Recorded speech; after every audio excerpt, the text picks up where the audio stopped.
প্রিয় আমির সাহেব, ভাবছিলাম যে ভিডিও বানাবো না, কিন্তু আপনি ভিডিও না বানায় থাকতে দিলেন না।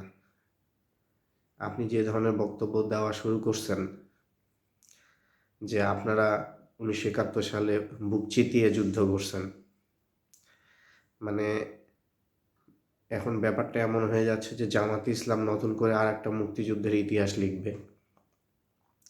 আর আমরা যারা মুক্তিযুদ্ধের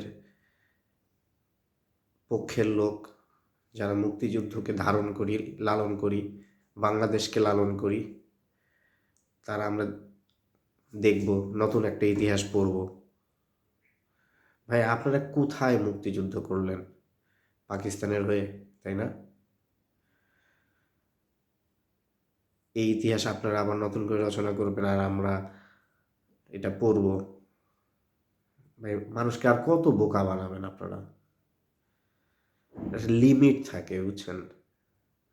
অনেক হয়েছে ভাই, দোহাই লাগে, আল্লাহর রস্তে পা ধরি আপনার, একটু থামেন ভাই। আর মানুষের সাথে ভণ্ডামি কইরেন না, অনেক হয়েছে, প্লিজ থামেন এবার।